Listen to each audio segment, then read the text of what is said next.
अब है कि कुछ बच्चों ने पूछ कहा है कि कल वाला थोड़ा-सा रिपीट कर दें, तो मैं आपको बता देती हूँ कि कल हम लोगों ने किया था इस्लामी अदब और तख्लीकी नस्र। इस्लामी अदब में से मोस्टली एक क्वेश्चन ज़रूर आता है और तख्लीकी नस्र में से भी आ जाता है। तख्लीकी नस्र वो बच्चे लाज़मी करें जिनको शेर वगैरह याद करने में मुश्किल होती है, क्योंकि इस वाले सेक्शन में शेर नहीं है, स्टोरी टाइप चीज़ें हैं, वो आप लोग एक दफ़ा पढ़ेंगे आपको समझ आ जाएगी, ठीक है? अच्छा, ये 2 सेक्शन है, इन दोनों को करने का तरीका सेम है। इनसे रिलेटेड अगर क्वेश्चन आ जाता है तो आपने क्या करना है कि आपने सबसे पहले जो राइटर है उसका इंट्रोडक्शन देना है। जैसे अच्छा जैसे सच्ची सरकार अब्दुल करीम समर ने लिखी थी, उनके हम लोग लिखेंगे तालीम के बारे में कि उन्होंने इस्लामिया हाई स्कूल से पढ़ा, फिर उन्होंने technical school to draftsman the diploma हासिल की था। इस तरह की बातें लिखेंगे। फिर उसके बाद उनकी 1-2 बुक का रेफरेंस दे देंगे। ये हो जाएगा पर्सनैलिटी का इंट्रोडक्शन, ठीक है? अच्छा, फिर हम लोग करेंगे कि इसी की बात करती हूँ, सच्ची सरकार की बात करती हूँ कि फिर एक पैराग्राफ आपका आता है बुक के ओवरऑल, जिस तरह हम लोग कहते हैं ना कि समरी प्रोवाइड करनी है या कुछ भी उसके बारे में हमने इन्फॉर्मेशन देनी है, सच्ची सरकार के बारे में लिखेंगे। अच्छा, अगर तख्लीकी नसर में से कोई सवाल आ जाता है तो उसमें स्टोरीज हैं हर किसी के सब हेडिंग में, तो उन स्टोरीज के सारे नाम याद हो जाते हैं तो वेल एंड गुड, सारे नहीं याद होते तो उनमें से कुछ के नाम लिखते हैं, ठीक है? जैसे फरकंदा लोधी वाले में 10 स्टोरीज हैं, तो आपको उस क्वेश्चन को अटेम्प्ट करने से पहले सबसे पहले फरकंदा लोधी का इंट्रोडक्शन लिखना है। फिर उसके बाद आपने क्या करना है कि उनकी बुक का इंट्रोडक्शन थोड़ा-सा लिखना है। उसके बाद आप आते हैं मेन क्वेश्चन की तरफ। अच्छा, और जो क्वेश्चन करना है इसमें तकरीबन एक क्वेश्चन को करने के लिए 20 मिनट्स हैं। तो इट्स अप टू यू कि आपकी राइटिंग स्पीड कितनी है। आपने उतने हिसाब से आपने पॉइंट्स तैयार कर लेने हैं। किसी की स्पीड अच्छी है तो वो 13-14 पॉइंट्स भी तैयार कर सकता है। किसी की स्पीड अगर कम है थोड़ी तो वो 1-2 पॉइंट कम तैयार कर ले, क्योंकि अच्छा इन क्वेश्चन इस पेपर की ब्यूटी ये है कि जो भी क्वेश्चन पूछता है ना, घूम फिर के आपने जो चीजें एक दफा याद की है ना आपने वही लिखनी है, ठीक है? और वही उसका समझा जाता है कि ये इसका ठीक आंसर है। ये था ओवरव्यू के बारे में। अच्छा, अब किसी बच्चे ने पूछा है कि 2 बुक्स आर इनफ। आप ना इसके पास पेपर्स देखें, अगर आपको आइडिया हो जाएगा उससे कि क्वेश्चन किस तरह से आता है। अच्छा, किसी बच्चे ने पूछा है कि 2 बुक्स आर इनफ, तो उसके बारे में ये है कि number of book doesn't matter. Examiner को नहीं पता कि आपने एक बुक से सारा कुछ पढ़ा या आपने 2 या 3 बुक से पढ़ा, ठीक है? उसको क्वालिटी मटेरियल चाहिए। मैं अपनी बात करूँ तो मुझे कोई एक बुक अच्छी नहीं लगी थी खास, तो मैंने डिफरेंट बुक से देखा। मेरी एक हर किसी का एक स्टैंडर्ड होता है कि मैं इतने टाइम में इतना लिख सकती हूँ। तो मैंने उस हिसाब से मटेरियल कलेक्ट किया, वो चाहे मुझे कहीं से भी मिल गया, मे बी इंटरनेट से मिल गया, कुछ मैंने अगवाई की बुक से इकट्ठा कर लिया, कुछ पंजाब रंग से। अपना टॉपिक की आपने लेंथ कंप्लीट करनी है। अगर वो आप पे है, अगर आपको एक ही बुक अच्छी लगी है तो आपने उसमें से पॉइंट्स इकट्ठे कर लिए तो वो बस ठीक है, काम खत्म। इसको इतना ज़्यादा टाइम नहीं देना, लेकिन आपने अपनी सैटिस्फैक्शन करनी है कि मैं इतने टाइम में इतना लिख सकती हूँ, तो आपके पास इतना मटेरियल होना चाहिए। बस इसमें आपने ये देखना है। अच्छा, कल यहाँ पे किसी ने 2-3 दफ़ा किसी बुक का पूछा था कि ये बुक ठीक है या नहीं? तो क्या वो बच्चा इस वक़्त है क्लास में?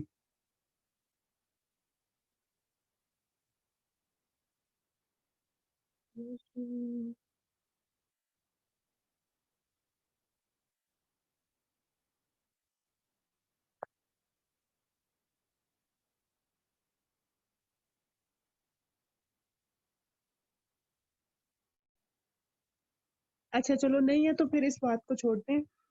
अच्छा, अब देखो कि ये किसी ने पूछा है कि क्वेश्चन किस तरह से आएगा, आप लोगों को खुद पास पेपर्स एनालाइज़ करने हैं, उसमें सिंपल क्वेश्चन है, कोई ज़्यादा मुश्किल नहीं आते।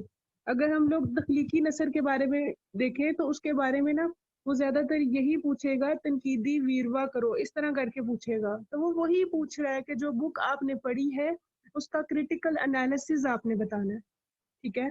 क्रिटिकल एनालिसिस क्या है? जिस तरह हम लोग पाकिस्तान अफेयर, करंट अफेयर के पेपर में करते हैं कि एक चीज़ हमने पढ़ी, उसमें से हम लोगों ने प्लस माइनस बता देने हैं। तो वही अगर हम बुक में से डिफरेंट पॉइंट्स के जो नीचे रेफरेंस दे रहे होते हैं ना, जैसे हम लोगों ने कल एक पायदान का दिया था, फिर पुरोने एक था उसका दिया था। तो इस तरह अगर आप रेफरेंस दे रहे हो तो वो बात आपकी वैलिड है, ठीक है। क्वेश्चन के बारे में परेशान नहीं होना, आप लोग एक दफा जाके देखेंगे, वो आपको इजीली समझ आ जाएंगे। और किसी का कोई क्वेश्चन हो तो?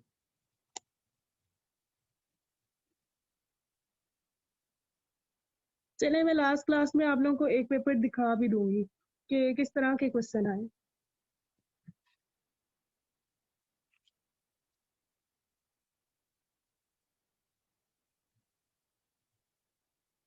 और जो कल 3 पेजेस भेजे थे वो किसी ने लिखे हैं?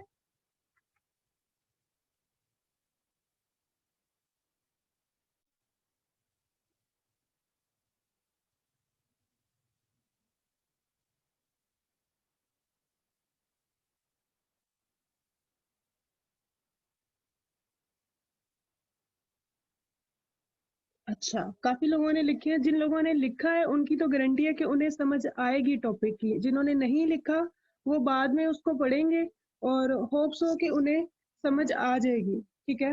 अच्छा, शुरू करते हैं। आज हम लोगों ने जो करना है ना, कि हम लोगों ने करना है आज लोकगीत वाला टॉपिक। अच्छा, लोकगीत में आगे सब हेडिंग आ जाती हैं कि लोरियां, बोलियां, टप्पे, इस तरह के टॉपिक्स हैं। ये 5 टॉपिक है। अच्छा, इसमें एक टॉपिक है एंड पे दोहरा, इस तरह करके टॉपिक लिखा है। वो टॉपिक उससे रिलेटेड बहुत ज्यादा मटेरियल मिलता नहीं है और वो कभी आया भी नहीं है इतना, तो आप उसको छोड़ सकते हैं। लेकिन बाकी के जो 5 है ना, वो आपने अच्छे तरीके से करने हैं, ठीक है। अच्छा, इसके बारे में मैं एक पहले बता दूं कि वो क्वेश्चन पूछता किस तरह से है।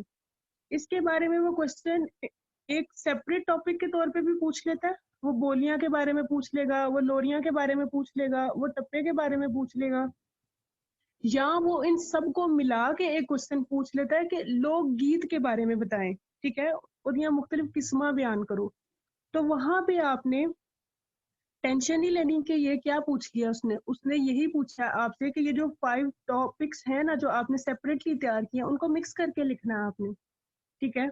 अच्छा, एक इस टॉपिक, इस सेक्शन में से ना वो एक क्वेश्चन अक्सर पूछ लेता है कि जो लोक गीत है ना, उनमें हमें अपने जो रिश्ते हैं हमारे इर्द गिर्द होते हैं उनका भी असर मिलता है, ठीक है। ये टॉपिक वैसे बुक में नहीं है तो ये वाला मैं आपको करवा दूंगी, बाकी आपने खुद सेपरेटली टॉपिक तैयार करने हैं, ठीक है। अच्छा, आज हम लोग एक टॉपिक में आपको पूरा करवाऊंगी डिटेल में, आपने उसको फिर अपने माइंड में रख के बाकी के टॉपिक्स आपने खुद प्रिपेयर करने हैं, ठीक हो गया। अच्छा, लोकगीत से रिलेटेड जब भी कोई क्वेश्चन आता है तो आपने क्या करना है कि सबसे पहले आपने डिफाइन करना है कि लोकगीत होते क्या, ठीक है। लोकगीत से सिंपल मुराद ये है कि लोकां दे गीत, ठीक है। यानी इसका ये मतलब है कि लोग खुद जो अपनी बोली में या एक दूसरे से बात करते वक्त या एक दूसरे से मोहब्बत का इजहार करते वक्त जो वर्डिंग यूज करते हैं ना, उनको हम लोग कह देते हैं लोकगीत। अच्छा, लोकगीतों की एक ब्यूटी ये भी है कि इनमें ये जिस इलाके से रिलेटेड होते हैं ना, उसकी खुशबू पाई जाती है, यानी उसकी चीजों का जिक्र पाया जाता है। उसकी एग्जाम्पल क्या है कि हम सबको पता है कि पंजाब एक खेती बाड़ी वाला इलाका है, तो उससे रिलेटेड लोकगीत किस तरह के होंगे। जैसे एक है कि सिंपल है ये, काला कुत्ता देवे दवावा, जीवन तेरियां मज्जा गावा। उसमें क्या है कि वो खेती बाड़ी से रिलेटेड है। वहां पे लोग, गांव के ज्यादातर लोग हैं तो उन्होंने जानवर पाले होते हैं, तो ये उस चीज से रिलेटेड है। अच्छा, अब अगर बात करें पोटोहार के या रावलपिंडी वगैरह वाले इलाके की, तो वहां पे हमें पता है कि पहाड़ वगैरह ज्यादा पाए जाते हैं। तो आप देखेंगे कि वहां के जो लोकगीत हैं वहां पे इन चीजों का जिक्र मिलता है। जैसे एक एग्जाम्पल है इसकी, तन चढ़िया पहाड़ पीछे, वसदी में उजड़ गई परदेसी यार पीछे। तो पहली लाइन जो थी, पहली लाइन में उस इलाके की जो चीज थी ना, उसका जिक्र मिल रहा है हमें। यहाँ तक बात क्लियर है?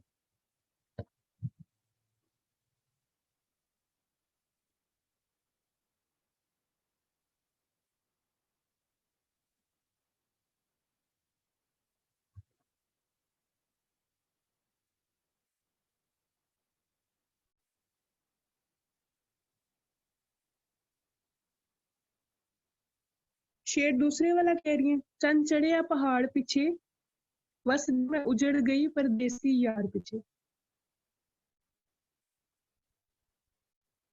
अच्छा, अब ये जो इंट्रोडक्शन मैंने आपको बताया, ये नई एक्सप्लेनेशन नहीं लिखनी, ये मैं आपको एक ओवरव्यू दे रही हूँ कि लोकगीत होते क्या हैं, ठीक है।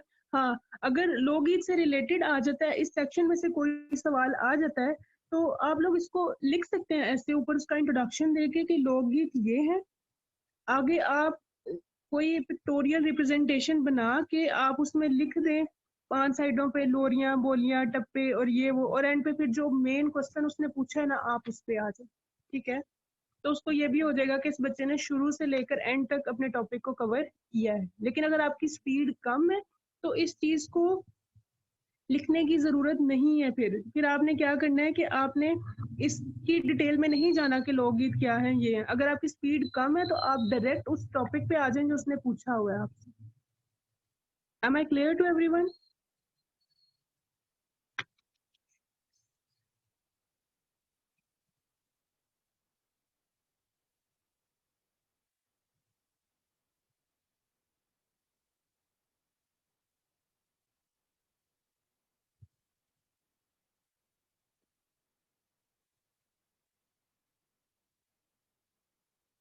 अच्छा, अब हम लोग करते हैं लोरियां। अच्छा, इस तरह के टॉपिक को कैसे डील करना है वो मैं आपको एक दफा बताती हूँ, फिर आपने उसी पैटर्न पे अपने बाकी क्वेश्चन प्रिपेयर करने हैं। जब भी इस तरह का कोई क्वेश्चन आता है तो आपने सबसे पहले इसकी एक डेफिनेशन देनी है, ठीक है। वो मैंने नोट्स में नहीं लिखी, वो मैं आपको एक वैसे जर्नल बता देती हूँ। जैसे अख्तर शुमार एक शख्स है पंजाबी के बहुत नामवर, उनके उनकी एक डेफिनेशन है कि बच्चे दी माँ, बहन, नानी या दादी ਗੋਦ ਵਿੱਚ ਲੈ ਕੇ ਉਹਨੂੰ ਸਵਾਨ ਤੇ ਪਰਚਾਨ ਕਰਨ ਲਈ ਹੱਥਾਂ ਨਾਲ ਥਾਪੜੀ ਮਾਰ ਕੇ ਜਿਹੜਾ ਗੀਤ ਗਾਉਂਦੀ ਏ ਉਹਨੂੰ लोरी कहते हैं, ठीक है। अच्छा, अब अक्सर ये होता है कि जब हमने इतनी सारी चीजें याद की होती है ना, तो हमें भूल जाता है कि ये किसने कहा था। उनके नाम से आपने याद रखना है अख्तर शुमार, यानी वो कहते हैं सबको शुमार कर लो, बच्चे की माँ हो, बहन हो, नानी हो, दादी हो, सबको शुमार कर लो। तो वहां से आपको उसकी डेफिनेशन भी याद आ जाएगी और आपको ये भी याद आ जाएगा कि ये किसकी डेफिनेशन है, ठीक है। I am repeating my word, किसकी डेफिनेशन है? अख्तर शुमार की। और उसकी डेफिनेशन क्या है? बच्चे दी माँ, बहन, नानी या दादी ਗੋਦ ਵਿੱਚ ਲੈ ਕੇ ਬੱਚੇ ਨੂੰ ਸਵਾਨ ਤੇ ਪਰਚਾਨ ਕਰਨ ਲਈ ਹੱਥਾਂ ਨਾਲ ਥਾਪੜੀ ਮਾਰ ਕੇ ਜਿਹੜਾ ਗੀਤ ਗਾਉਂਦੀ ਏ लोरी कहलाता है, ठीक हो गया। एक डेफिनेशन मैंने ये लिख दी, एक सिंपल सी है, उसमें किसी का नाम नहीं याद करना। मशहूर अंग्रेजी कहावत है कि पंगूड़ा हिलावन वाला हथ दुनिया ते हुकूमत करता है, ठीक हो गया। ये थी सिंपल बातें। अब हम आ जाते हैं कि इसके रेफरेंस। अच्छा, जब तक आप अपने माइंड में कोई स्टोरी नहीं रखेंगे, बाज़ औक़ात होता है ऐसे कि हम लोगों ने रेफरेंस काफी सारे याद किए होते हैं लेकिन पेपर में याद नहीं आ रहे होते, उसका प्रेशर इतना ज्यादा होता है, ठीक है। इसीलिए मैं बार बार कहती हूँ अपने माइंड में किसी चीज की कोई स्टोरी रखो, जितना मर्जी एग्जाम का प्रेशर हो वो स्टोरी आपको नहीं भूलती, ठीक है। अच्छा, अब देखो कि हम लोग एक बात करते हैं कि जब भी कोई बच्चा पैदा होता है मुस्लिम फैमिली में, तो हम लोग सबसे पहले क्या करते हैं? अल्लाह ताला का शुक्र अदा करते हैं और उसके कान में अजान देते हैं, ठीक है। या आपने अपने माइंड में ये रख लेना है कि मुसलमान होने की पहली शर्त क्या है? कलमा पढ़ना, यानी उसमें अल्लाह ताला का भी जिक्र आएगा, हाँ, अल्लाह ताला का भी जिक्र आएगा और नबी करीम सल्लल्लाहु अलैहि वसल्लम का भी जिक्र आएगा, ठीक है। इसमें सबसे पहले देखो मजहबी रंग, वैसे ये पॉइंट आगे पीछे होता तो शायद मुझे भूल जाता, लेकिन मैंने उसका आगाज ही अपने माइंड में यहाँ से रखा कि जब बच्चा पैदा होता है उसके कान में अजान देते हैं, मैंने सबसे पहला पॉइंट ही मजहबी रंग का लिखना। एग्जामिनर के लिए ये मैटर नहीं करता कि आपने कौन सा पॉइंट पहले लिखा है, उसने ओवरऑल देखना है कि बच्चे ने कितने पॉइंट लिखे हैं, ठीक है।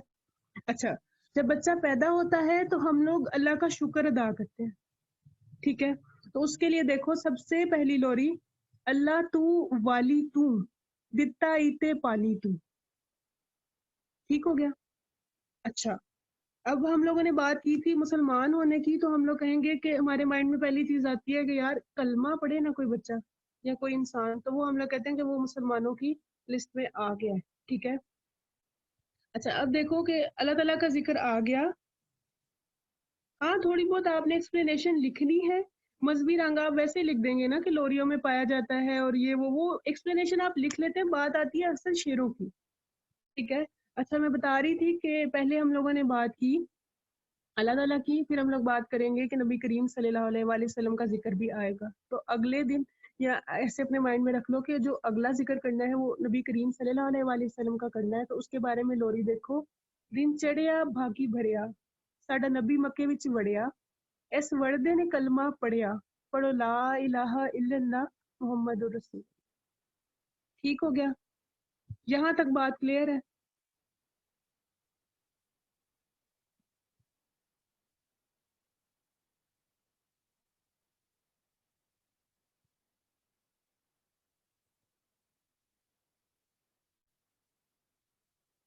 चलें, अच्छी बात है, यहाँ तक क्लियर हो गई हमारे पास। अच्छा, अब हम लोग देखते हैं कि जब एक बच्चे के कान में अजान दे दी जाती है तो हम लोग कहते हैं कि यार उसकी मदर को दिखाओ। ठीक है। तो सबसे पहले फिर माँ के पास लाते हैं कि जी ये आपका बेटा या बेटी, आप इसको देख लें। ठीक है। अगले दो शेर उस चीज से रिलेटेड है कि माँ अपने बच्चे से अपनी मोहब्बत का इजहार करती है। ठीक है। अच्छा, ये ऊपर वाला चाहे आप करना चाहे तो कर लेना, याद होता है तो एथे मेरी खंड सी एथे मेरा घ्यो सी, ये कुछ लोगों को मुश्किल लगता है, एक नजर पढ़ लेना, वैसे आसान है। ठीक है। इसके नीचे वाला मैं एक्सप्लेन करती हूँ कि माँ जब अपने बच्चे को देखती है ना, पहले तो वो मोहब्बत का इजहार करती है, फिर उसकी बलाएं लेती है कि साथ ही दिल में सोचती है कि या अल्लाह मेरे बच्चे पे कभी कोई मुसीबत ना आए। ठीक है। तो उस समय अब आपने देखना है कि ये जो बिलावा लेंदी माँ है ना, ये सारी लोरी आपको उसी से आ जाएगी। ठीक है। अच्छा, अब आपने क्या करना है कि इसके पॉइंट्स आपके आगे पीछे हो सकते हैं, लेकिन आपने एक चीज माइंड में रखना है कि चीजें कौन कौन सी याद रखनी है। ठीक है। एक हमारी मेन चीज हम लोग कहते हैं, एक पाँव है, एक हाथ या बाजू है। ठीक है। तो आपने उसमें से याद रख लेना है एक चीज पैर, दूसरी चीज आपने याद रख लेनी है बाजू। ठीक है। फिर हम लोग कहते हैं कि फेस की तरफ चले जाते हैं। फेस पे आपने दो चीजें याद रखनी है। ठीक है। एक है सहरे, यानी हम लोग सर के करीब, जब हम लोग शादी होती है तो हम लोग कहते हैं ना कि दूल्हे ने सहरा बांधा हुआ है, ये वो, तो माथे पे बांधते, तो वहां से याद रख लेना कि एक बात हो रही है सहरे की और एक बात हो रही है आंखों की। चार चीजों की बात करनी है आपने, इन चार चीजों को याद रखने, दैट्स मोर देन इनफ। ठीक है। किस किस चीज की बात मैंने कही? एक पाँव की, एक बाजू की, एक आंखों की और एक सहरे की। ठीक है। चार चीजें हो गई। अब इसको पढ़ने का तरीका, अब आप लोग एक नजर पढ़ेंगे तो आपको जल्दी से याद हो जाएगा। चुम्मा तेरिया अखा, तेनु साई दिया रखा, तेरा होर की चुम्मा। ठीक है। या इसको आप यहाँ से शुरू कर लें कि अगर आपने पाँव, बाजू, सहरा और आंखें, हाँ ये चार चीजें हैं। ठीक है। अच्छा, हम लोग ऐसे ही शुरू कर लेते हैं, पाँव से शुरू कर लेते हैं। ठीक है। पाँव के बारे में इसने क्या लिखा? चुम्मा तेरे पैर, तेरे सिद्धी मंगा खैर, तेरा होर की चुम्मा। तो यहाँ से देखें कि आप लोग पहली लाइन आपको आती होगी ना, तो दूसरी ऑटोमेटिकली आपके माइंड में खुद ब खुद आ जाएगी, दूसरी याद करने की जरूरत नहीं है। इसलिए मैंने कहा कि चार चीजों को जहन में रखो कि मेन चीजें कौन कौन सी है। ठीक है। पहले हम लोगों ने बात की पैरों की, दूसरी बात हम लोग क्या करेंगे? चु, चुम्मा तेरी बाँ, तेरे सदके लैंदी माँ, तेरा होर की चुम्मा। ठीक हो गया? ये हो गई दूसरी बात। अब हम लोग थोड़ा सा ऊपर जाते हैं तो सिरे से पहले आंखें आ जाती है, नीचे से हम लोग ऊपर जा रहे हैं तो हम लोग पहले आंखों की बात कर लेंगे। ठीक है। चुम्मा तेरिया अखा, तेनु साई दिया रखा, तेरा होर की चुम्मा। ठीक हो गया। अब आंखों के बाद ऊपर सहरे की बात आ जाती है तो उसको हम लोग देख लेते हैं। चुम्मा तेरे सेरे, वे मैं सदके जावा तेरे। शेर डायरेक्ट नहीं लिखने ऐसे, ये मैंने इसलिए लिखे हैं कि एक्सप्लेनेशन में पेपर में खुद लिख सकती हूँ। ये इस चीज को कहते हैं आप लोग अपने शॉर्ट नोट्स, यानी जो चीजें आप खुद लिख सकते हैं उनको आपने नोट्स में नहीं लिखना। वो चीजें जो आपको भूल जाती हैं या आपको बार बार रिवाइज करने की जरूरत पड़ती है, आपने उसको अपने नोट्स में लिख लेना। हाँ, अगर आपको नहीं समझ आ रही कि एक्सप्लेनेशन क्या लिखनी है तो आपने अपनी बुक से एक दफा टॉपिक पढ़ना है उसके बाद आपको जरूरत नहीं पड़ेगी। ठीक हो गया? अच्छा अच्छा, ये मैम नेक्स्ट स्लाइड प्लीज।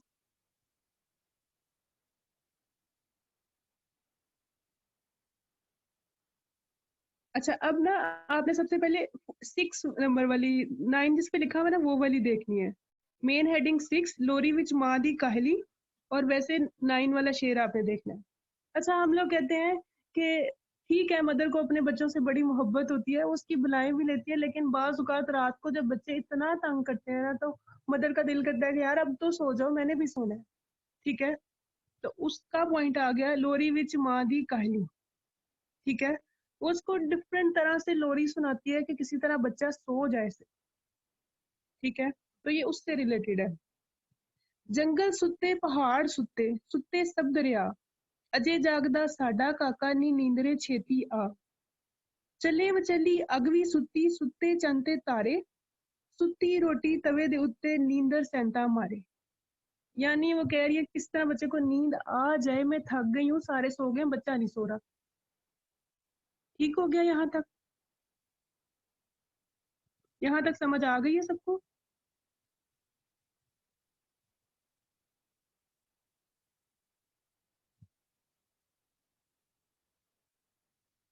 चले, ठीक हो गया। अच्छा, अब हम लोग कहते हैं कि जब एक तो होती है माँ की मोहब्बत, जो भाई होते हैं ना उनसे बहनों का भी बड़ा प्यार होता है।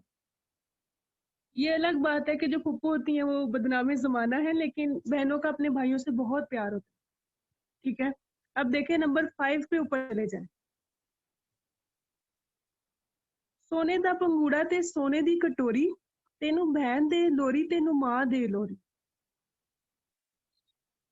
ठीक हो गया?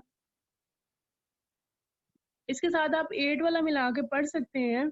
उसमें ये है कि देखो, जिस तरह बहनों को अपने भाइयों से प्यार होता है ना, इस तरह जो आपकी भाभियां होती हैं उनको भी क्या कहते हैं, माँ का दर्जा दिया जाता है। पंजाबी फिल्मों में भी आपने अक्सर सुना होगा भाभी माँ। ठीक है, तो वहां से आपने याद रखना है कि जहाँ पे बहन की बात करेंगे साथ ही एक भाभी की बात कर देंगे। ठीक है, देखो अब, अल्लाह काका तू, तेरे बोदे पै गई जूं, कड्डन तेरियां भाभियां कडावन वाला तू। ठीक हो गया? इन चीजों को आप 2-3 दफा पढ़ेंगे तो मेरा ख्याल है आप लोगों को याद हो जाएगी। ठीक हो गया? यहाँ तक मुझे उम्मीद है समझ आ गई है, तो आगे चलते हैं। अच्छा, ये हमारे मुआशरे की एक रियलिटी है कि माँ बाप इतने बच्चों को संभाल लेते हैं, लेकिन बच्चों से 2 माँ बाप नहीं संभाले जाते। ठीक है, अगला पॉइंट देखें, बुढ़ापे का दुख। ठीक हो गया?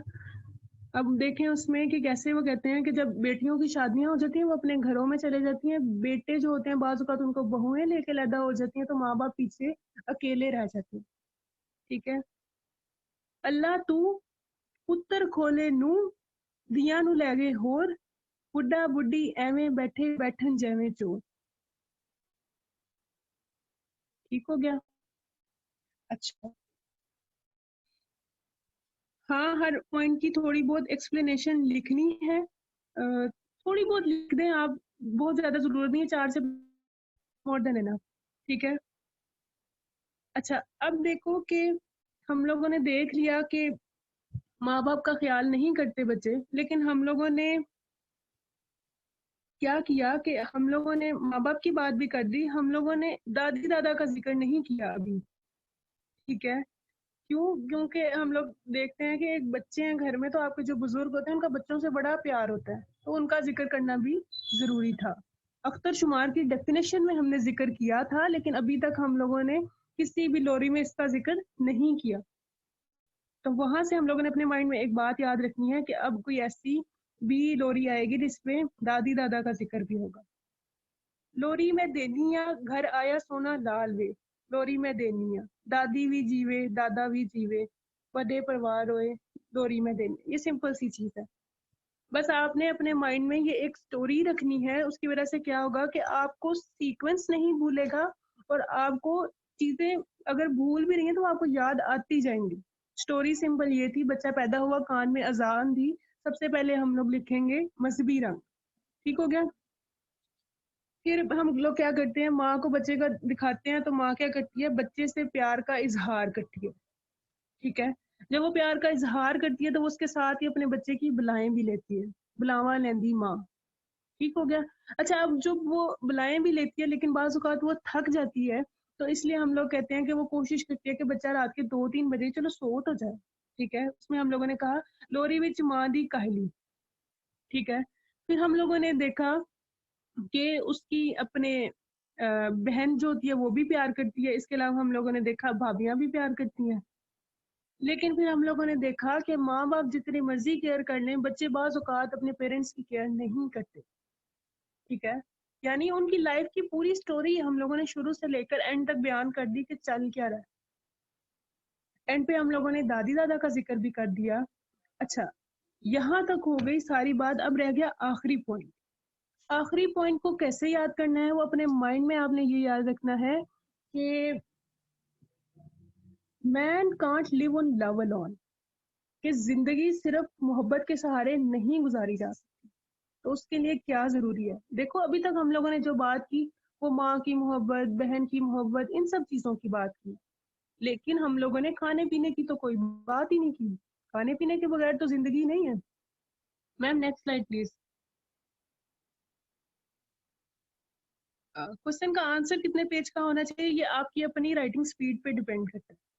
ठीक है, कोशिश करें उसको बढ़ाएँ और 5 टू 6 पेजेस का होना चाहिए, क्योंकि इनमें शेर लिखने होते हैं तो इतनी-इतनी ज़्यादा स्पेस तो आपका शेर ही ले जाता है।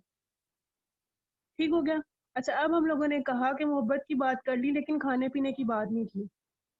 अच्छा, लोहड़ी को जो ज़्यादातर मंसूब किया जाता है वो पंजाब से किया जाता है। और पंजाब के बारे में हम लोगों ने क्या बात की थी? पंजाब के बारे में हम लोगों ने बात की थी कि ये एक ज़रई इलाका है, ये खेती-बाड़ी वाला इलाका है। यानी पंजाब की लोहड़ियों में हमें खाने-पीने वाली चीज़ों का असर मिलेगा। ठीक है? अच्छा, अब यहाँ से सॉरी, यहाँ से याद रखने का ट्रिक क्या है कि मैं भी अभी काफ़ी सारे बच्चे देख रहे हूँ यार, 2 पेजेज़ हो गया, मैम और टॉपिक कराई जा रही हैं। तो दिल में सोच रहे हैं माफ़ी दे दो यार। लेकिन मैंने कहा अच्छा कम मुक गया है। ये सबसे ऊपर इसका ट्रिक लिखा है। अब आपने माफ़ी से क्या याद रखना है? मुआ जो लिखा है ना, मुआ से आपने याद रखना है मुआशी रंग। ठीक है? मुआशी रंग से ट्रिक है। अच्छा, मुआशी रंग से आपने क्या याद रखना है? अल्लाह वाली कुल दा दाना फिका मुल दा काल नी भुलदा गरीबां दे वास्ते दोपहरे कुंडा खुलदा। ठीक हो गया। मुआफी के मुआ से हम लोगों ने याद रख लिया मुआशी रंग। ठीक हो गया। अब जो फी है ना, फे से आपने याद रखना है फसला रीता रस्मा ते रिश्तियां दा रंग। ठीक है। अब उसमें सिंपल वो वाली है, अल्लड़ बल्लड़ बावेदा बावा कड़क लियावेगा बावी बैठी छटेगी माँ पौनिया वटेगी बावी मन पकावेगी बावा बैठा खावेगा काका खिड़खिड़ हंसेगा। आप लोग चाहें तो आप यहाँ तक भी लिख सकते हैं। अच्छा, ये मैंने ज्यादा शेर इसलिए लिखवाए हैं कि पेपर में प्रेशर की वजह से बाज़ औक़ात लोगों को भूल जाते हैं। अगर आपको भूल जाते हैं तो कोई ना कोई तो आपको 7-8 याद रह ही जाएंगे। ठीक हो गया। एंड पे वो जो हम लोगों ने कहा था कम मुक गया है, कम से आप लोगों ने याद रखना है कि कम से आप लोगों ने क्या याद रखना है, काफ से आपने याद रखना है कनक दा दाना। ठीक है, उसका वो सिंपल पढ़ लें, कनक दी रोटी पकावे हीर गोरी खाए काका परियां तो चोरी कनक दा दाना वन वन खाना 10 सहेली कच्चियां की पकी। ठीक है। अच्छा, अब मैंने इसलिए ज़्यादा लिखवाए हैं कि आपने अपनी मर्ज़ी से जो आपको नहीं याद आते वो आप निकाल दें अंदर से, जो आपको याद आते हैं वो आप रखें। ठीक हो गया? अच्छा, अब देखो मैंने कहा काम मुक गया है, यानी काम खत्म हो गया, तो इसका मतलब है कि अब वो टाइम आ गया जब मैंने अपना कंक्लूजन लिखना है, जो पंजाबी में जिसको कहते हैं हुन में मुकदी गल लिखनी है। ठीक है, तो अब आ गया मुकदी गल। ठीक हो गया। अच्छा, मुकदी गल में पंजाबी में असल ना जो चीज़ मुश्किल है वो है राइटर्स के नाम याद करना कि कब किसका नाम आएगा। डेफिनेशन में हम लोगों ने याद किया था अख्तर शुमार, क्योंकि उसमें बाकी सबका शुमार हो रहा था, माँ थी, बहन थी, दादी थी, नानी थी, सबका शुमार हो रहा था।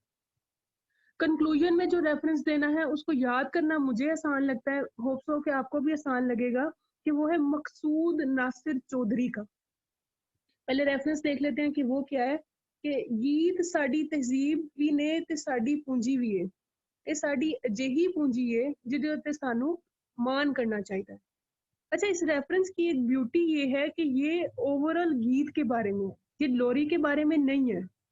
अब इसको लोकगीत के किसी भी टॉपिक के कंक्लूजन में लिख सकते हैं। ठीक हो गया। अच्छा, अगर आप लोरी के लिहाज से याद कर रहे थे तो इसको याद करने का कैसे याद करेंगे कि इस राइटर का नाम क्या था, तो आपने कहना है कि पूरी लोरी जो हमने सुनाई ना, या लोरी बच्चों को सुनाते हैं, तो उसका मकसद क्या होता है? उसका मकसद होता है कि बच्चा किसी तरह से सो जाए। मकसद से आपने क्या याद रख लिया? मकसूद नासिर चौधरी। ठीक हो गया। ये था आपका पूरा टॉपिक एक लोरी का। यहाँ पे कोई पॉइंट जो अभी तक किसी को समझ ना आई हो?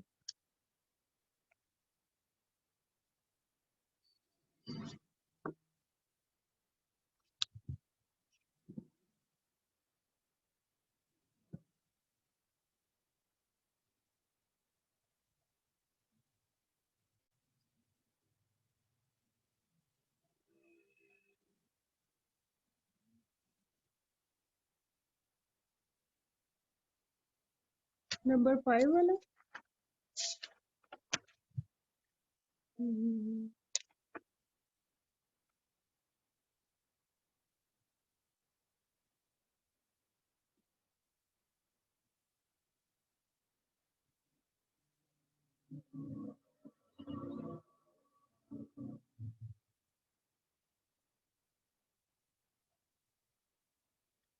अच्छा, कुछ लोगों को समझ नहीं आ रही किसी पॉइंट की या ये वो, तो मैं सिर्फ एक दफा जल्दी से रिपीट कर देती हूँ। अच्छा, अल्लड़ बल्लड़ बावेदा ये किसी ने पूछा है, तो आप लोग सिंपल अपने माइंड में ये रख लें कि हर चीज जो भी है ना वो बावे की, क्योंकि बावे से सबको बड़ी मोहब्बत है। ठीक है। अच्छा, मेरी ओवरऑल पंजाबी में कोई बहुत ज्यादा ग्रिप नहीं है, लेकिन मैं कुछ ना कुछ अपने माइंड में कॉन्सेप्ट रख के चलती हूँ, तो मैंने इसको इस तरह से याद रखा है कि बावे से सबको मोहब्बत है, तो यानी अल्लड़ बल्लड़ जो भी चीज है ना वो सब क्या है, वो बावे की है। ठीक हो गया। अच्छा, ओवरऑल मैं इसको एक दफा एक्सप्लेन कर देती हूँ कि पहले हम लोगों ने किया मजहबी रंग, बच्चा पैदा हुआ, उसके कान में अजान दी, यानी हम लोग सबसे पहले रिलीजन के बारे में कोई बात करेंगे। दूसरी बात हमने की कि माँ अपने बच्चों से प्यार का इजहार करती है। फिर हम लोगों ने देखा कि बहन और भाभी भी प्यार का इजहार करती है। फिर हम लोगों ने देखा कि जब माँ बाप बूढ़े हो जाते हैं बच्चे उनका ख्याल नहीं रखते। लास्ट पे हम लोगों ने कहा कि माँ बाप के अलावा दादी दादे का जिक्र करना भी जरूरी है। फिर हम लोगों ने ये कहा कि अगर आपने सिर्फ मोहब्बत की बात कर ली या माँ बाप के बच्चों से प्यार की बात कर ली तो वो ज़रूरी, इसके अलावा भी एक चीज़ ज़रूरी है। वो क्या चीज़ है? कि आप खाने पीने की चीज़ों की बात करो।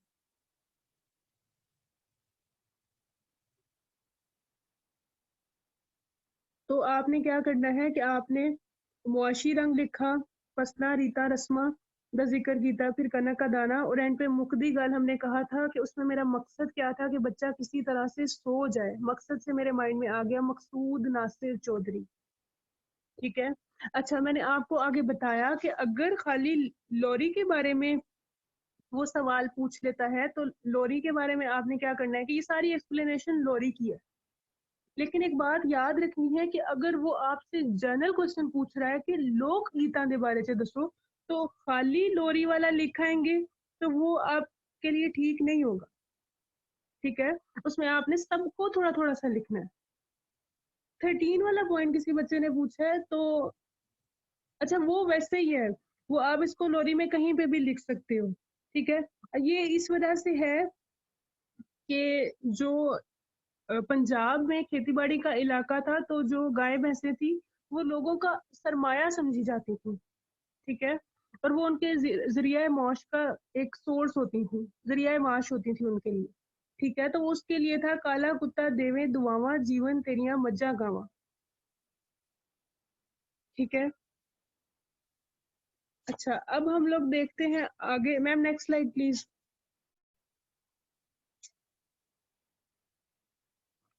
अच्छा, किसी ने पूछा है कि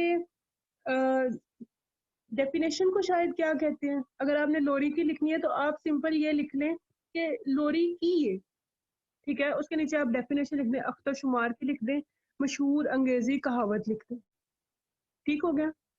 अच्छा, मैंने आपसे कहा था कि जो वैसे लोकगीत है ना वो आप कहीं से भी पढ़ेंगे वो आपको समझ आ जाएगी। बाजुकात क्या होता है कि वो लोकगीतों के बारे में डायरेक्ट नहीं पूछता, वो आपसे पूछता है कि लोकगीतां विच सानू रिश्तियां दा रंग नजर आंदा है, वो दसो। ठीक हो गया। तो अब हम लोगों ने क्या करना है कि एक हम लोग क्या करते हैं कि इसको 2 पेजेस का एक सेपरेट टॉपिक हम लोगों ने तैयार कर लिया। इसको सेपरेट ये तैयार करना है कि अगर वो पूछेगा तो हम लोग इसको इजीली कर लेंगे। अदरवाइज लोरी बोली ये वो उन सब में भी रिश्तों का रंग है, लेकिन आप एग्जामिनेशन हॉल में बैठ के उसको निकालने लगेंगे तो वो आपके लिए बड़ी मुश्किल हो जाएगी। ठीक हो गया। अच्छा, अब पहली बात तो ये कि मैंने अपने माइंड में याद क्या रखना है कि कौन कौन से रिश्ते हैं जो मैंने याद रखने हैं। तो आपने एक लड़की होके सोचना है कि एक तो उसके माँ बाप हैं, एक उसके भाई हैं, फिर जब उसकी शादी हो जाती है तो उसकी सास है, नंद है, देवर है, जेठ है, और अगर शोहर दूसरी शादी कर लेता है तो सौकन का रिश्ता। ये सारे रिश्ते आपको याद हो गए। एक लड़की की हैसियत से सोचा, माँ बाप, भाई और आगे सारे ससुराल वाले। ठीक हो गया। अच्छा, अब देखो कि पहला पॉइंट हम लोगों ने लिखा सस।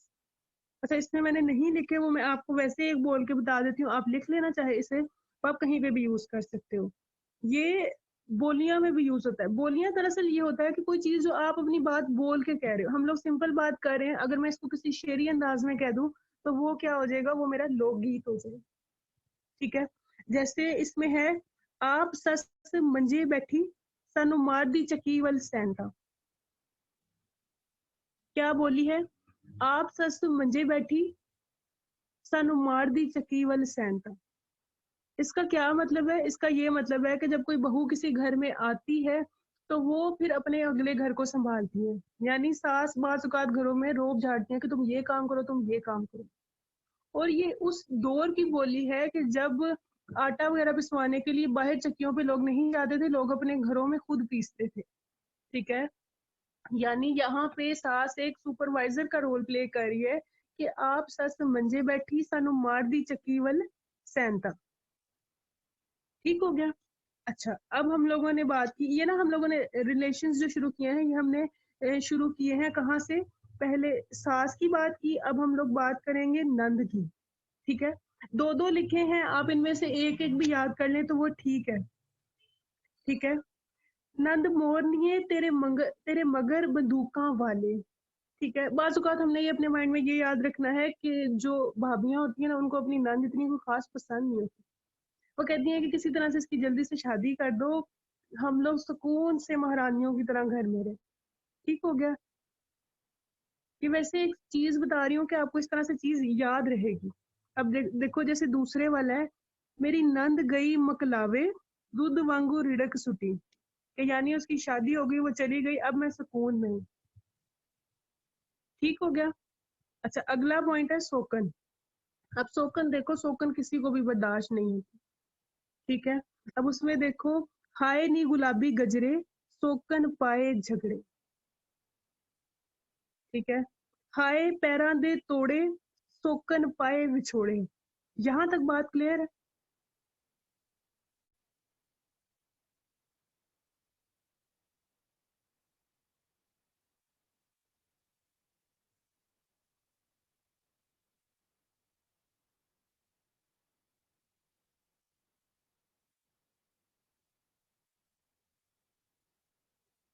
अच्छा, मुझे स्क्रीन विजिबल होना बंद हो गई है। मैं मरियम, आर यू देयर?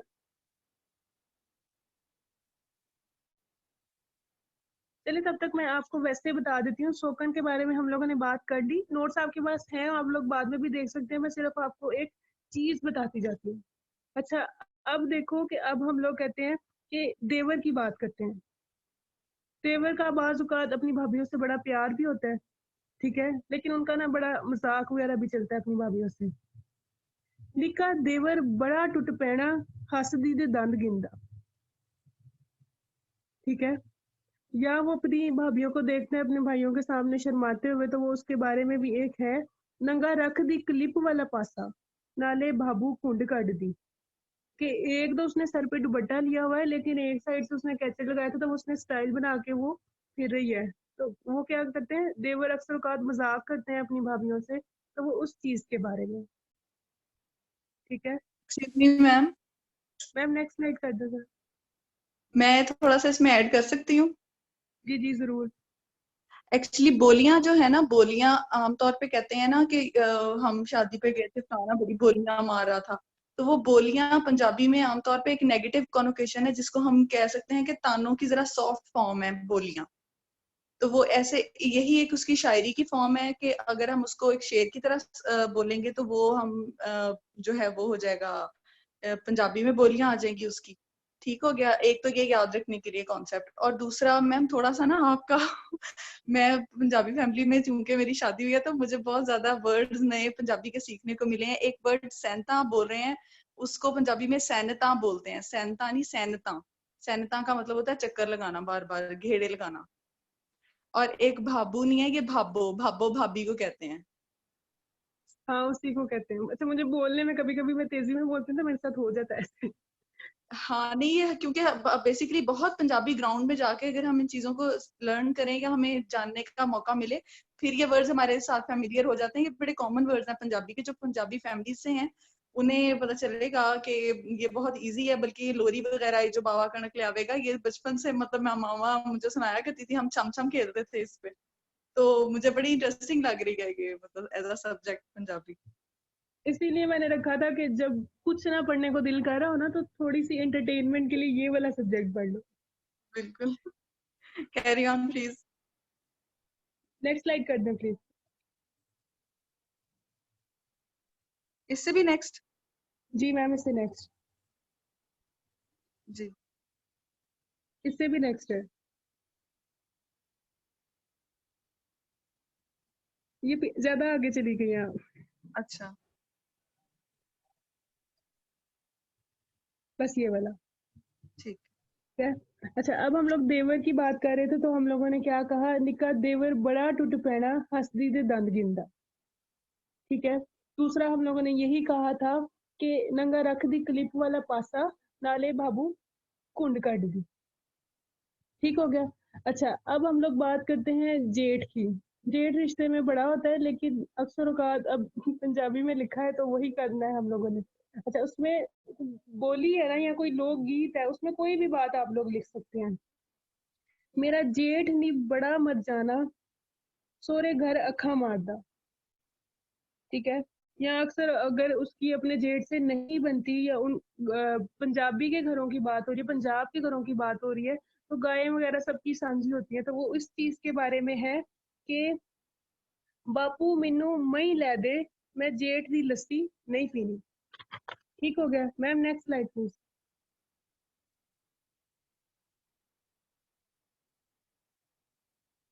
अच्छा, अब हम लोग बात करते हैं भरात ए वीर, वो भाइयों के बारे में ही बात हो रही है। ठीक है। अब देखो कि अक्सर औकात ससुराल में लड़ाई होती है ना, तो वो आपके घर वालों को बातें करना शुरू कर देते हैं, तो वहां से याद रखना कि वो लड़कियां कहती है मुझे जो मर्जी कह लो, मेरे घर वालों को कुछ नहीं कहना। ठीक है। तो आपने नंबर 14 वाला यहाँ पे देखना है, मेरे वीर नो मंदा ना बोली, ते भावे मेरी जिंद काट। ठीक है। अच्छा, और एक और बात भी हमने देखी है कि जब किसी लड़की के घर में से किसी ने आना होता है ना, तो वो बड़ी खुश फिरी होती है कि भाई आज तो मेरे घर वालों ने आना है। ठीक है। उसकी खुशी की इंतहा आप देखना अभी के घर वाले आएंगे तो कैसे एहतमाम करती है। वो अपने भाइयों के बारे में कहती है, नंबर 15 वाला देखो, आज मेरे वीर ने आना, चुपको मंजा दाओ कुर्सी। ठीक हो गया। यानी वो घर की सेटिंग चेंज कर रही है कि आज मेरे घर वालों ने आना। ठीक है। अच्छा, एक आखिरी रह गया, उसमें ये है, चिट्टी ढोलकी दे कर डकरे, आज मेरे वीर आना वे कसाइया कर बकरे। ठीक हो गया। अब लास्ट पॉइंट हमारे पास रह गया कि माँ प्यो। ठीक है। अच्छा, अब अगर इसमें आपको सारे नहीं भी याद होते, एक ऐसा है कि वो सबको आता होगा, साडा चिड़िया दा चंबा वे, बाबुला वे असा उड़ जाना। ठीक हो गया। ये हर किसी को अच्छा, अब देखो कि हम ये कहते हैं कि पंजाबी घरों में लड़के को जो पसंद करते हैं वो लड़की के माँ बाप ही पसंद करते हैं। तो वो लड़की के माँ बाप ने कोई लड़का पसंद किया, लेकिन उसको कोई खास पसंद नहीं आया, उसके बारे में है, मुंडा रूही दे किक्कर तू काला, बापू नु पसंद आ गया। ठीक है। अच्छा, अब इसमें बाकी सारे भी ऐसे ही हैं, तो वो आप लोग खुद देख लेना। ये था एक सेक्शन, लोक गीता वाला सेक्शन। तो आप लोगों ने क्या करना है कि बाकी क्वेश्चन भी आपने इसी तरह से प्रिपेयर करने हैं।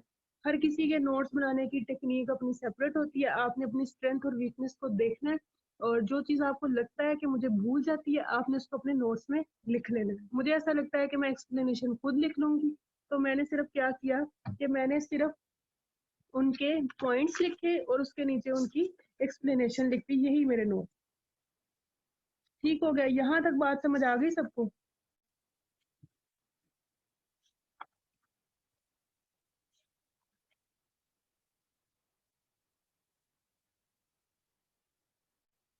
हाँ, आप लोग फॉलो कर सकते हैं। मैंने वही कहा कि बस आपने ये देखना है। वैसे मेरा ख्याल है कि एक सीएसएस एस्पायरेंट इस काम तो वो हो गया होता है कि वो लंबी लंबी गप्पे छोड़ सके। ठीक है, यानी पॉइंट आपको पता है तो हम लोग कुछ भी लिख सकते हैं उसमें। तो आपने सिर्फ रेफरेंस लिख लो। रेफरेंस याद करना मुश्किल होता है, और जो पंजाबी के एग्जामिनर होते हैं उनका इतना एनालिसिस होता है कि वो मोस्टली वैसे भी रेफरेंस ही देखते हैं कि इस बच्चे ने।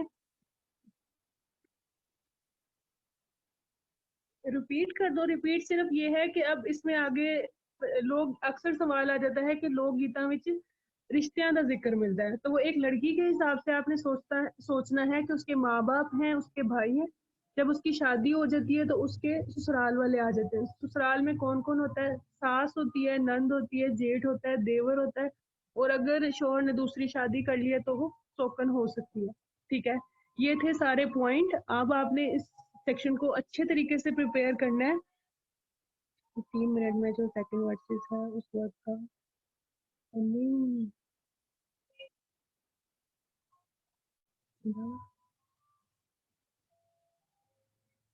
हाँ, मेरे ख्याल से आप ये पूछ रहे हैं, आज मेरे वीर ने होना चुपको मंजा डाओ कुर्सी। वो चारपाई को कहते हैं कि चारपाई उठा के कुर्सी रख दो। Ma'am next slide please.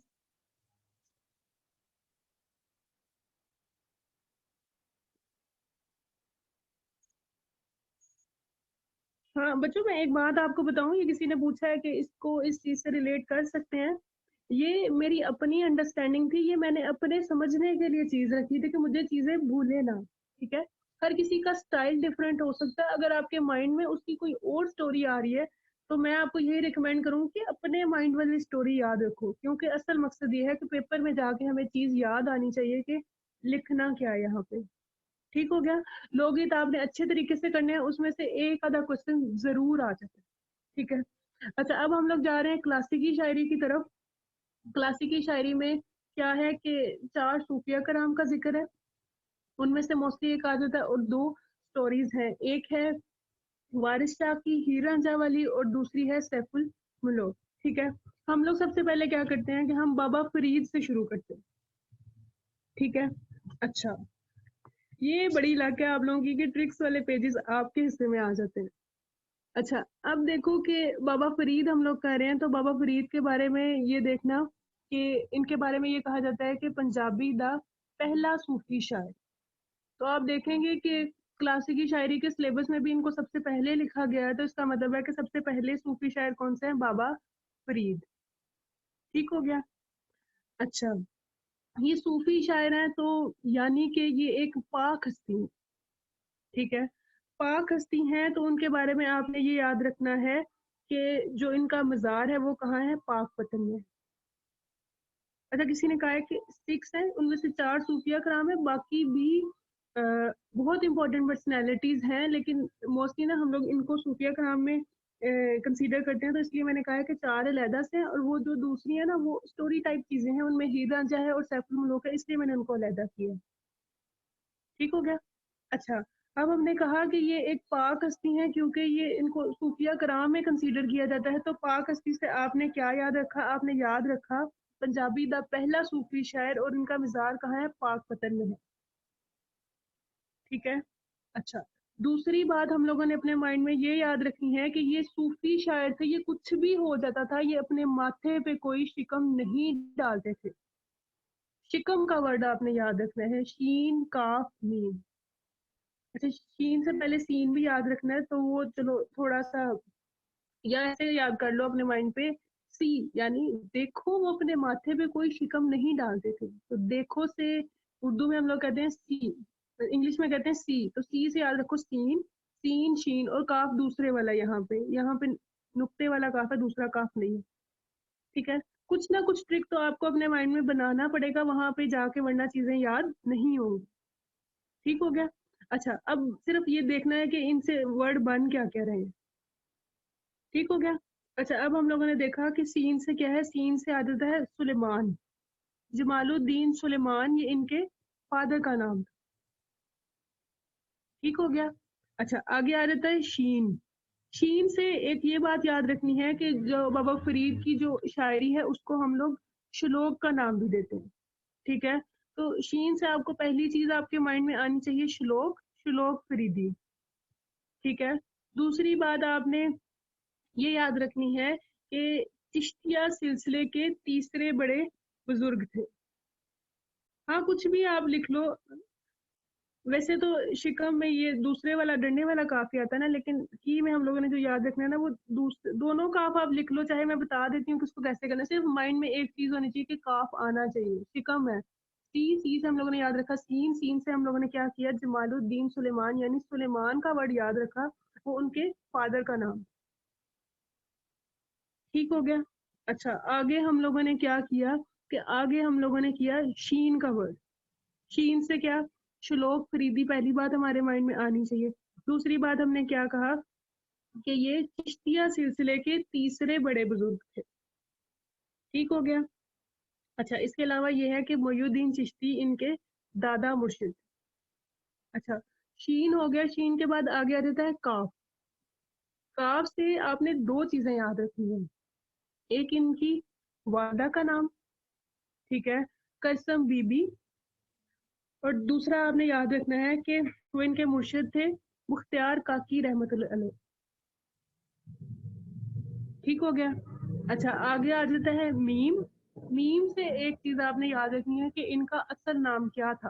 बाबा फरीद का असल नाम क्या था, उनका असल नाम था मसूद। ठीक हो गया। अच्छा, और वो मुल्तान से थे। ठीक हो गया। अच्छा, ये थी इनके बारे में मेन इंफॉर्मेशन। अच्छा, अब देखो कि अब हम लोग अगर बात करें अदबी लिखता के बारे में कि उनकी राइटिंग्स कौन कौन सी थी, तो हम लोगों ने देखा कि ये एक सूफी बुजुर्ग थे। ठीक है, सूफी बुजुर्ग के बारे में हम लोग एक बात ये याद रखते हैं कि वो अल्लाह ताला से उनको बड़ी मोहब्बत होती है, और ये कह लो कि दीन से बड़ी लगन हो जाती है। ठीक है, हम लोग कह सकते हैं कि दीन से या तालीम से उनके कल्ब को राहत मिली। इस तरह की कोई बात अपने माइंड में रख सकते हैं, वहां से मुझे बुक का नाम याद आ जाएगा, राहतुल कलूब। ठीक हो गया। अच्छा, अगली बात हम लोग कहते हैं कि वो सूफी थे, तो जो दूसरे औलिया थे, वली लोग थे, उन्होंने उनको अपने पास रखकर दर्स दिया। ठीक है। अच्छा, वहां से आपने क्या याद रख लिया, असरारे औलिया। ठीक हो गया। और जो सूफी लोग हैं हमें पता है वो किसी को नुकसान नहीं पहुंचाते, वो दूसरों को फायदा देते हैं, तो फायदुस सालिकीन। ठीक हो गया। अच्छा, इनके बारे में मैं हर किसी की डिटेल नहीं बताऊंगी आपको, मैं आपको एक ओवरव्यू दे देती हूँ कि ये जो सारे सूफी बुजुर्ग हैं इनके बारे में एक चीज आपने ये जरूर लिखनी है कि अल्लाह ताला से मोहब्बत इनकी। ठीक है, फिर हम लोग ना मुर्शिद का एक पॉइंट लिखते हैं कि इनके हर किसी के कोई मुर्शिद थे, और उनके बारे में ना कोई एक शेर होगा। ठीक है, फिर हम लोग एक बात करते हैं कि इखलाकी कदरां दा दस, इस तरह की कोई बात उनकी अ, जो शायरी है उसमें मोस्टली हमें देखने को मिलती है। ठीक है। अच्छा, इस तरह फिर आपने क्या करना है कि उसमें आपने सादगी का पॉइंट लिख सकते हैं। आपने वादतुल वजूद का एक पॉइंट है। आपने ऐसा करना है कि आपने कुछ कॉमन पॉइंट्स निकाल लेने हैं, या हर पर्सनैलिटी के आपने ना अपने माइंड में रख लेना है कि मैंने 8 से 9 पॉइंट याद करने हैं और वो मैंने लिखने ही लिखने हैं। इस क्वेश्चन की डिमांड है ये। जब भी किसी पर्सनैलिटी के बारे में क्वेश्चन आता है तो ऊपर वाला इंट्रोडक्शन तो आपने लिखना ही लिखना है, ठीक है। बाबा फरीद आपके टॉपिक अगर आ जाता है आपको, तो आपको याद होना चाहिए कि इनका इंट्रोडक्शन लिखना है मैंने और इनके बारे में कुछ पॉइंट्स लिखने हैं, ठीक है। अच्छा, ये वैसे जनरल इंफॉर्मेशन की बात है। अगर इनके बारे में क्वेश्चन आ जाता है तो आप उसमें भी लिख सकते हैं कि इनको गंज शक्कर का लक़ब क्यों दिया गया था, ठीक है। उसके बारे में 2-3 रवायतें हैं। एक रवायत में ये कह देती हूँ कि जब वो नमाज पढ़ते थे ना, तो उनकी जो वालदा थी, उनकी जाय नमाज के नीचे वो शक्कर रख देती थी, ठीक है। फिर एक दिन क्या हुआ कि वो शक्कर रखना भूल जाती हैं, तो वो परेशान हो जाती हैं कि इन्होंने तो नमाज शुरू कर ली है, ये नमाज खत्म करेंगे तो शक्कर तो नहीं निकलेगी नीचे से। लेकिन अल्लाह ताला की तरफ से वहाँ पे शक्कर आ जाती है जब वो नमाज पढ़ के उठते हैं, तो इस वजह से कहा जाता है कि इनको गंज शक्कर का लक़ब दिया गया, ठीक है। एक और रवायत भी है इस चीज़ के बारे में, वो ये है कि गंज शक्कर एक वो है कि हाँ, इनके पास खाने के लिए कुछ नहीं था, इन्होंने रोज़ा रखा हुआ था, तो इन्होंने जब रोज़ा खोला तो इन्होंने कहते हैं कि मुँह में मिट्टी का ढेला डाला, लेकिन वो क्या हो गया कि वो शक्कर का बन गया, मतलब वो शक्कर बन जाती है।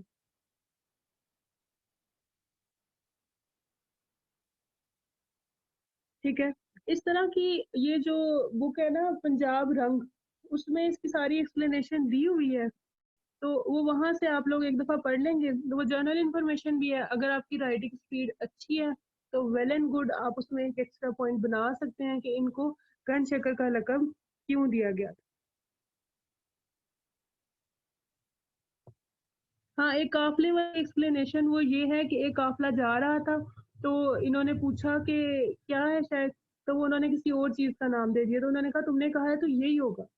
वो उसमें शक्कर थी वैसे। जब वो जाके देखते हैं तो वो पता नहीं नमक या इस तरह की कोई बात उन्होंने कही थी, हाँ।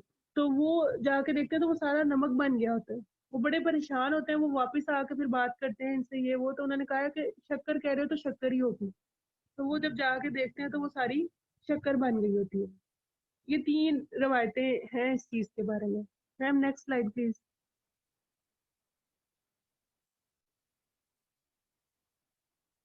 अच्छा, अब आगे आ जाता है बाबा बुल्ले शाह।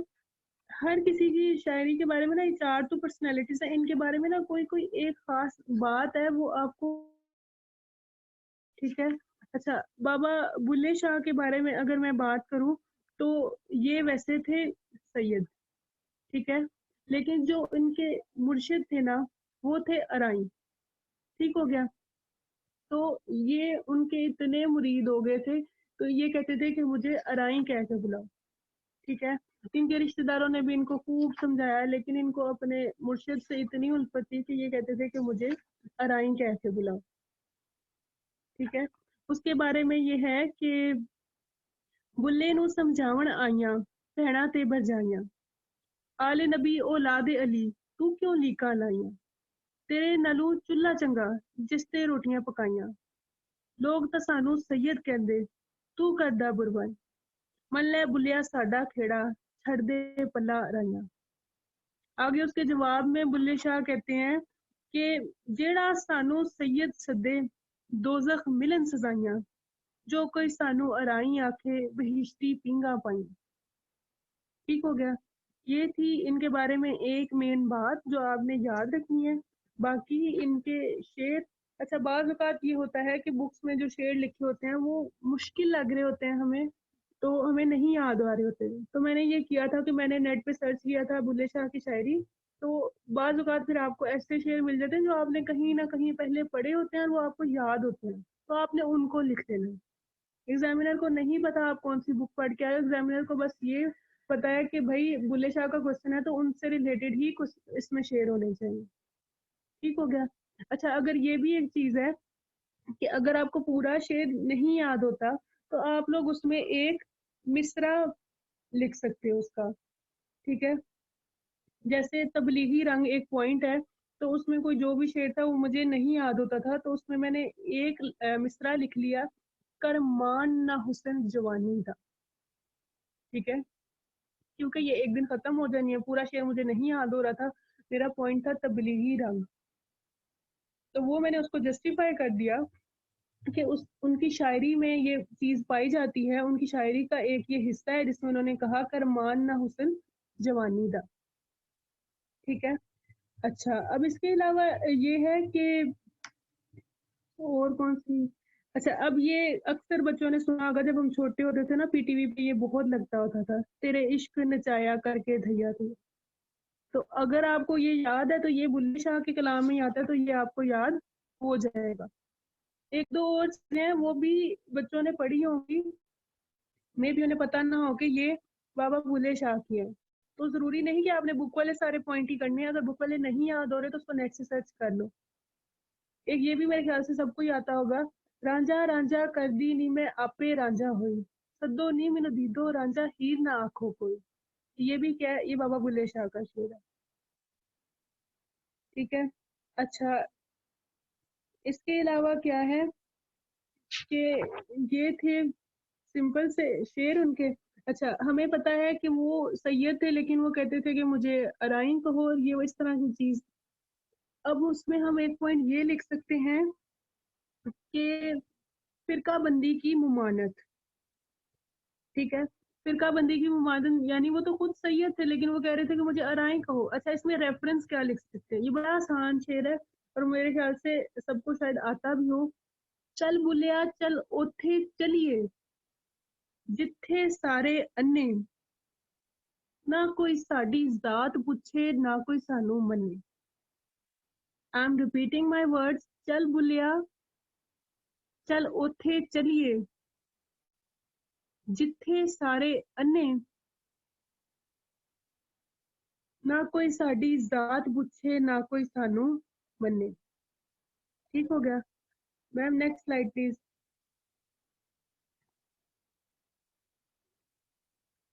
अच्छा अब एंड पे रह जाती हैं दो चीजें, बाकी दो पर्सनैलिटीज आपने खुद करनी है और इसी तरह से आप लोगों ने उनको करना है। ठीक है, एक बात मैं बता दूं कि शाह हुसैन के बारे में जब भी आप क्वेश्चन तैयार करने लगो तो आपने ये जरूर याद रखना है कि उन्हां दी शायरी विच अलामती रंग पाया जाता है। ये सवाल बहुत बार आया है और ये बहुत ज्यादा इंपॉर्टेंट भी है।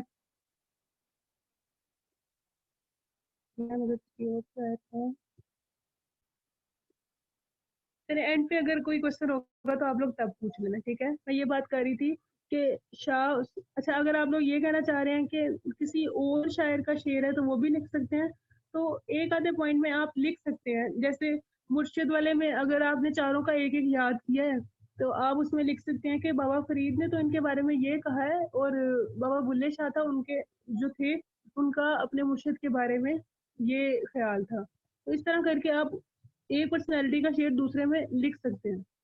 ठीक है, अच्छा अब ये एक मैं एक बात बताने लगी थी कि काफिया शाह हुसैन का जब भी टॉपिक आपने प्रिपेयर करना है, आपने उसमें शाह हुसैन द अलामती रंग जो है ना वो जरूर प्रिपेयर करना।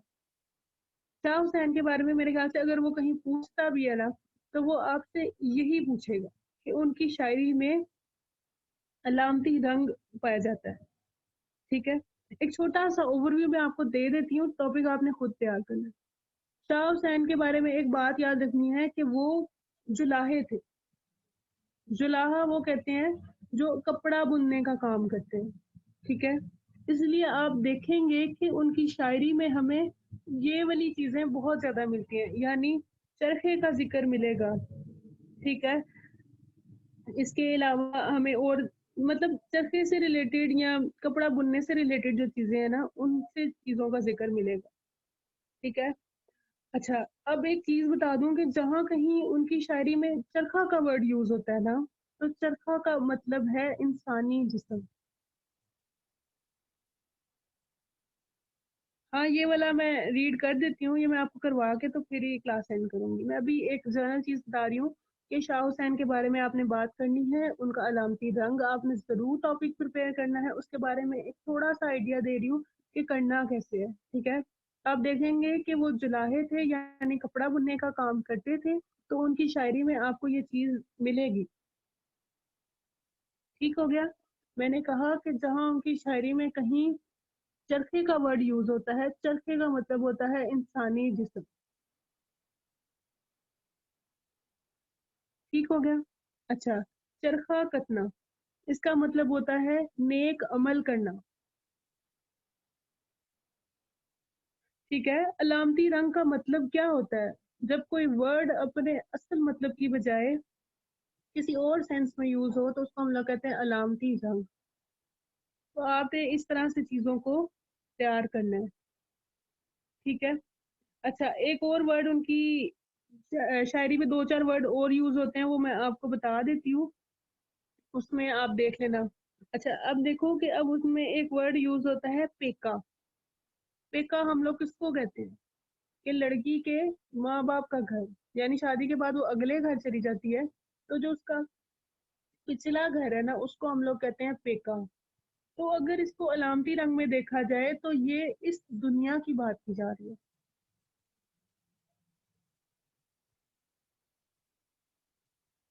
उर्दू में मेका कहते हैं, पंजाबी में पेका कहते हैं। ठीक है। यानी मायका बाबुल मतलब दा घर। मायका, मायका कहते हैं, मायका मतलब मदर का, माँ का घर, और पेका मतलब बाप का घर, पे मतलब प्यो, बाप। हाँ, बाबुल का घर। अच्छा, पेका था बाबुल दा घर, यानी वो दुनिया की बात हो रही है वहां पे। ठीक है। अच्छा, उनकी शायरी में अक्सर एक वर्ड यूज किया जाता है, पंज पोनिया। तो पांच अगर हम लोग सोचते हैं ना इस्लाम में क्या है, तो हर किसी का ध्यान सबसे पहले जाएगा पांच नमाजें। ठीक है। तो वहां पे क्या है? पंज नमाजा। ठीक हो गया। अच्छा, ये इस तरह से आपने देखना है, उनकी शायरी को पढ़ना है, जहाँ पे आपको कहीं लगे कि इसमें ये चीज अलामत के तौर पे यूज हुई है। अक्सर बुक में ये क्वेश्चन दिया भी होता है, उन्हें पता है कि ये अक्सर आता है, तो आपने इसको प्रिपेयर कर लेना। ठीक हो गया। अच्छा, अब ये चार पर्सनालिटीज हो गई। अब एंड पे हमारे पास एक चीज आ जाती है कि जिसको हम लोग कहते हैं, एक है हीर रांझा और एक है वारिस। नहीं, सैफुल मुलोक है दूसरी, मियां मोहम्मद बख्श ने जो लिखी है। ठीक है। अच्छा, अब ये वाला टॉपिक मैं आपको कराने लगी हूँ, हीर रांझा। हीर रांझा स्टोरी आप सबने सुनी होगी, हर किसी ने सुनी होती है। अगर नहीं सुनी या किसी को बिल्कुल नहीं पता, तो उसकी चाहे एक दफा मूवी देख लो, वो परमानेंटली आपकी लॉन्ग टर्म मेमोरी में चली जाती है। इसमें जो मेन याद करने वाली चीजें हैं वो मैं आपको थोड़ी सी बता देती हूँ। हीर रांझा वारिस शाह ने लिखी है, और जो दूसरी है ना उस सैफुल मुलोक, वो मियां मोहम्मद बख्श ने लिखी है। ठीक हो गया। अच्छा, हीर रांझा के बारे में कुछ लोग होते हैं उनको स्टोरी पूरी याद रहती है। मुझे भी आमतौर पर स्टोरी याद रहती है, लेकिन मुझे नाम भूल जाते हैं कि किसका क्या नाम था। ठीक है। तो वो मैंने किसी तरीके से कुछ ना कुछ बना के लिखा होता है कि पेपर से पहले अगर मुझे 2 मिनट भी मिलते हैं ना, तो सिर्फ उसको देख लूंगी कि इसका नाम क्या था। ठीक हो गया। तो यही है कि देखो, एक तरफ पहले लिखा हुआ है मौजू चौधरी। ठीक है। उसके आठ आठ बेटे होते हैं, यानी 8 पुत्र होंगे ने। उनमें से एक है जिसको हम लोग दीदो कह रहे हैं, और उसका असल नाम क्या है? मुराद बख्श। ठीक है। ये हम लोग बात कर रहे थे रांझा की फैमिली के बारे में। दूसरी अब हम लोग देखते हैं हीर की फैमिली के बारे में। हीर का हमें पता है कि वो सियालों की फैमिली में से थी। ठीक है, सियाल फैमिली से थी। अच्छा, उसके माँ बाप का नाम आपको याद होना चाहिए, वो अक्सर पेपर में भी पूछ लेते हैं। ठीक है। अच्छा, माँ का क्या नाम था? मलकी। और बाप का क्या नाम था? चूचक। हाँ, ये मैं बता देती हूँ कि काफी सारे लोगों ने लिखी है। ये एक पॉइंट भी आप अपनी शायरी में लिख सकते हैं। पहले ये वाला देख लेते हैं। अच्छा देखो, सियाल है, सियाल फैमिली से वो थी, कास्ट है। अच्छा, उसके बाद देखो कि हमने कहा बाप का नाम चूचक, माँ का नाम मलकी। अच्छा, हीर का एक ही भाई था जिसका नाम क्या था? सुल्तान। ठीक हो गया। अच्छा, उसके शोहर का नाम क्या है? सैयद है। इसको मैंने तो अपने माइंड में ये रखा कि आप लोगों ने अक्सर देखा होगा सैयद फैमिली की लोग कुछ लोग बड़ी रिस्पेक्ट करते हैं, तो हीर का असल नाम क्या है? सैयद बीबी। तो वहां से याद हो गया कि जो उसके शोहर का नाम था ना वो क्या था? सैयद। अच्छा, उसकी एक बहन थी सहती, ठीक है, वो भी किसी और से मोहब्बत करती थी, तो वो चाहती थी कि मेरी उससे शादी हो जाए, इसलिए वो हीर को सपोर्ट भी करती थी कि चलो मैं इसकी रांझे से शादी करा दूं किसी तरह। ठीक हो गया। अच्छा, एक बात याद रखनी है कि जो मौजू चौधरी का बेटा था उसका नाम था मुराद बख्श, और जो सहती जिसको पसंद करती थी ना उसका नाम था मुराद बलोच। ठीक है। अच्छा, एक अक्सर क्वेश्चन ये आ जाता है कि जब हीर पैदा होती है तो उस वक्त किसका जमाना था? ठीक है, तो वो जमाना था बहलोल लोधी का जमाना था। ठीक हो गया। अच्छा, अब नीचे हैं दो तीन लोगों के नाम, ये भी अक्सर आपको पता होने चाहिए, आपने कहीं ना कहीं पे तो रेफरेंस देना है ना। तो उसमें देखो, जोगी का नाम क्या था? बालनाथ। अच्छा, मैंने इसको अपने माइंड में इस तरह से याद रखा कि जोगी का काम क्या होता है? जोगी ना इधर उधर फिरते रहते हैं, फिरते रहते हैं। और बाल बच्चों को कहते हैं पंजाबी में। ठीक है। और नाथ को अपने माइंड में रख लो, नो, यानी वो जब पेरेंट्स या फादर कोई बाहर जाने लगते हैं तो माएँ कहती हैं अक्सर इसको भी साथ ले जाओ। तो वो कहता है बाल यानी बच्चों को, नो, कि मैं इनको साथ नहीं लेके जा सकता, कि भाई मैंने तो इधर उधर फिरना होता है, मैंने एक जगह बैठ के थोड़ी काम करना है। ठीक है, तो वहां से याद रख लो कि जोगी का नाम क्या था? बालनाथ। ठीक हो गया। अच्छा, अब आपने इसमें क्या करना है कि वारिस, हीर वारिसा जब आपने लिखनी है तो आपने इसमें एक चीज याद रखनी है कि जो वारिस शाह के एक उस्ताद थे ना, गुलाम मुर्तजा, वो बाबा बुल्ले शाह के भी उस्ताद थे। ठीक है, वो कसूर से थे। तो यहाँ पे आपने ये याद रखना है कि वारिस शाह का ताल्लुक भी कुछ ना कुछ कसूर से था और बाबा बुल्ले शाह का ताल्लुक भी कसूर से था। ठीक है। अच्छा,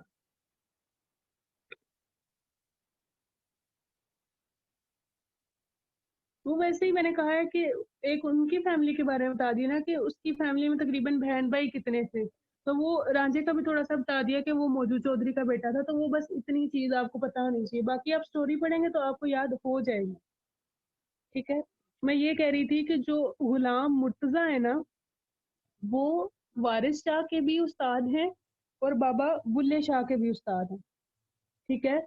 और उनका ताल्लुक कसूर से है, यानी बाबा बुल्ले शाह का भी कुछ ना कुछ ताल्लुक कसूर से है और वारिस शाह का भी है। बाबा बुल्ले शाह वैसे उच्च गिलानिया में पैदा हुए थे। ठीक है। और वारिस शाह पैदा हुए थे शेखुपुरा जंडियाला शेर खान में।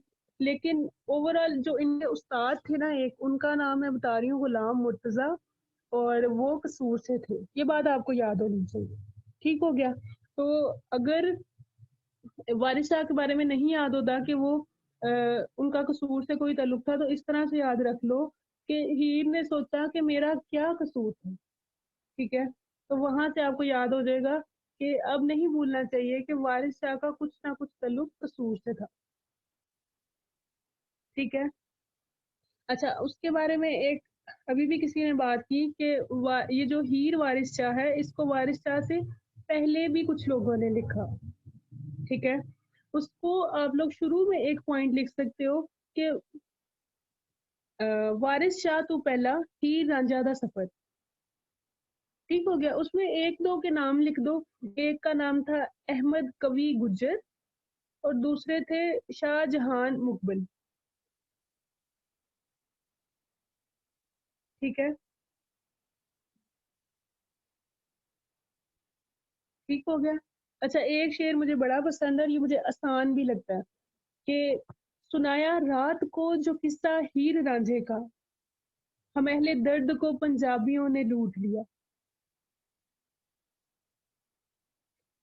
शाहजहान मुकबल, पहला नाम था अहमद कवी गुज्जर और दूसरा शाहजहान मुकबल।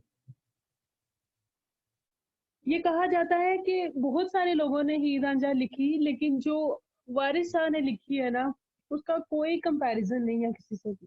ठीक है, उनकी तारीफ में किसी ने कहा है कि इंशाअल्लाह खान इंशा ने लिखा है कि सुनाया रात को जो किस्सा हीर रांझे का,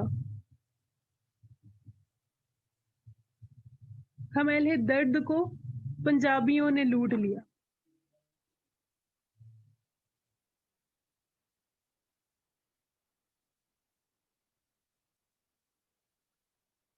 ठीक हो गया। अच्छा, अब आपने ना बेसिकली हीर रांझे का जो मजार है झंग में है ना, मेरा ख्याल है। तो यहाँ पे हर साल इनका मेला होता है, और यहाँ से इंडिया से, पंजाब से, और तो यहाँ पाकिस्तान से, पूरे पंजाब से यहाँ पे लोग आते हैं, और बाकायदा इनका एक मुकाबला होता है हर साल। और फिर ये हीर रांझा पढ़ते हैं, इसको कहते हैं हीर रांझा पढ़ना या कहना। और वो शायरी की फॉर्म के अंदर इसके गाने यानी कि या गायकी में या शायरी में इसको वहां पे वो परफॉर्म करते हैं, और ये फिर रोते हैं ये याद करके, और फिर ये मुकाबला करते हैं कि कौन जीतेगा। इसकी इतनी ज्यादा वैल्यू है। तो वो फिर पंजाबी की इसलिए बात कर रहे हैं कि हर साल ये जो उस वक्त से ये चलता आ रहा है, तो ये जो मुकाबले हुआ करते थे पंजाबी जुबान की शायरी में, हीर रांझे की अदायगी ने इब्न इंशा ये कहना चाह रहे हैं कि हमें पूरे अहले अदब जो हैं या अहले दर्द या शेर व शायरी के पसंद करने वाले, उसके लिए हाँ इसको हीर कहते हैं, हीर गाते हैं। और जो ये मेला लगता है ना, ये हर साल जुलाई में लगता है। सही। ठीक हो गया। अच्छा, अब जब आपने क्या करना है कि आपने इस टॉपिक को जब भी प्रिपेयर करना है, आपने इसको दो तरीकों से प्रिपेयर करना है। एक सिंपल क्वेश्चन आता है कि हीर वारिस शाह दियां खूबियां। ठीक है, पोइट्री आपको बुक से मिल जाएगी, हर बुक में तकरीबन इसके पॉइंट बना के भी लिखे हैं, पहले पूरी स्टोरी एक्सप्लेन की गई है। तो एक क्वेश्चन आपने तैयार करना है, हीर वारिस शाह दियां खूबियां। ठीक है, दूसरा क्वेश्चन आपने तैयार करना है, हीर जो है इंसाइक्लोपीडिया ऑफ पंजाब, यानी इसके बारे में ये कहा जाता है कि खुदा ना खास्ता अगर पंजाब पूरा खत्म हो जाए, तो ये इतनी खूबसूरत तहरीर लिखी गई है कि इसको देखते हुए कि इसमें पंजाब की हर चीज का जिक्र है, दोबारा से पंजाब को डेवलप किया जा सकता है। इसकी इतनी इम्पोर्टेंस है, इसीलिए इसके बारे में ये कहा जाता है कि हीर इंसाइक्लोपीडिया ऑफ पंजाब। ठीक हो गया। मैं इन दोनों के क्वेश्चंस की एक एक आपको एग्जांपल दे के दिखा देती हूँ, आपको समझ आ जाएगी इसमें क्या लिखना है। ठीक है, पीर वारिस शाह दियां खूबियां, ये वाला जो टॉपिक है, इसमें आपने खूबियां क्या होती हैं मैं लिखूंगी कि इसमें जो किस्सा उन्होंने बयान किया वो बहुत अच्छा बयान किया, यानी एक पॉइंट मेरा हो सकता है किस्सा गोई। ठीक है, दूसरी बात मैं कहूंगी कि वो जो वहां पे मंजर बयान किए गए थे वो बहुत अच्छे बयान किए गए थे, तो उसमें आ जाएगा मंजर निगारी। ठीक है। अच्छा, उसके बाद हम लोग कहते हैं कि किरदार निगारी की गई है, जज्बात निगारी की गई है, ये उसकी खूबियां हैं। ठीक है, मैं कहूँ कि उसमें अफाकी सच्चाइयों का बयान मिलता है, यानी यूनिवर्सल ट्रुथ मुझे मिलते हैं, तो वो क्या है, ये इस जो भी उन्होंने कलाम लिखा है ये उसकी खूबी है। ठीक है, अब इसकी एक एग्जाम्पल जैसे है अफाकी सच्चाइयों की, वो बताने लगी हूँ कि वो कहते हैं, वारिस शाह न भेद संदूक खुले, भावें जान दा जिंदरा टूट जावे। ठीक है, वारिस शाह न भेद संदूक खुले, भावें जान दा जिंदरा टूट जावे। ठीक हो गया। वो ये कहना चाह रहे हैं कि जो मर्द है ना, मर्द का काम नहीं है कि वो इधर उधर बात करे और ये वो। ठीक है, इसलिए जो बात उसको बता दी गई वो उसको अपने अंदर ही रखे। ठीक हो गया। अच्छा, अब जो दूसरी बात मैं कह रही हूँ ना कि हीर इंसाइक्लोपीडिया ऑफ पंजाब, उसमें आपने क्या करना है, उसमें आपने पंजाब के हालात के बारे में बताना है। जैसे मैं एक दो एग्जांपल आपको बता देती हूँ कि पंजाब की उस वक्त की जो सियासी हालात थे ना, उसके बारे में उन्होंने बताया। तो उसके बारे में उनका एक शेर है, शेर नहीं मिसरा कह सकते हो, सारे मुल्क खराब, पंजाब विचों, सारे मुल्क खराब पंजाब विचों, सानू वड्डा अफसोस कसूर दा है। यानी वो कसूर से थे तो इसलिए उसके बारे में उन्होंने लिखा, सारे मुल्क खराब पंजाब विचों, सानू वड्डा अफसोस कसूर दा है।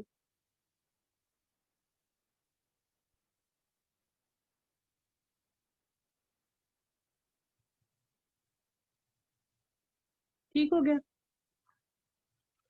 अच्छा, इसी तरह से आपने उसमें और पॉइंट लिखने हैं, वो आपको मिल जाएंगे उससे, बुक से आप कहीं से भी पढ़ेंगे ना तो आपको मिल जाएंगे।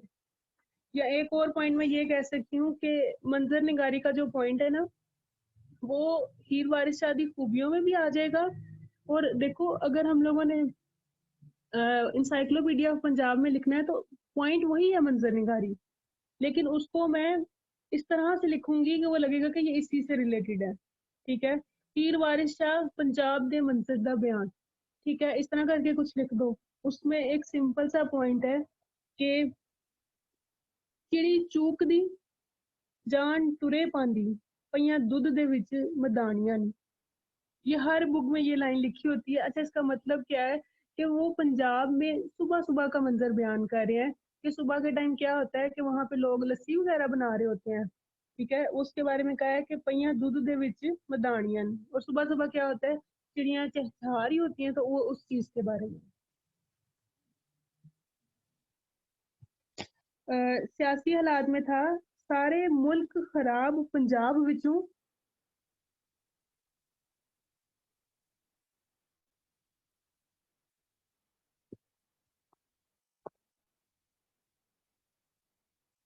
सानू वड्डा अफसोस कसूर दा है।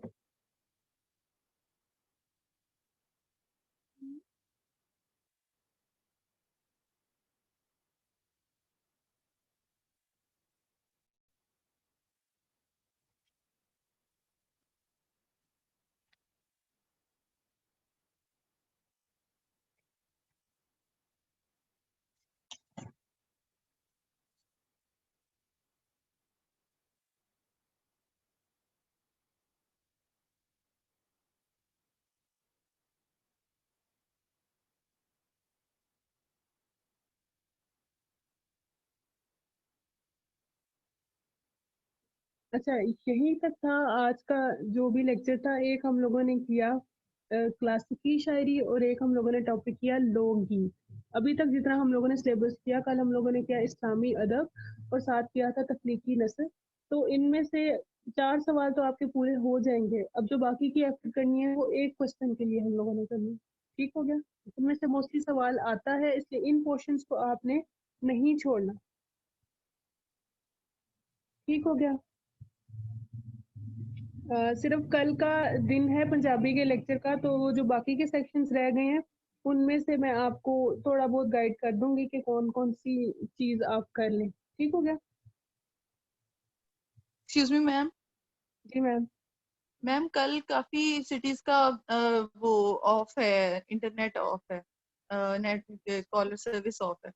तो अगर हम अपना लेक्चर मंडे को रख लें तो कोई मसला नहीं मैम, मंडे को रख लें।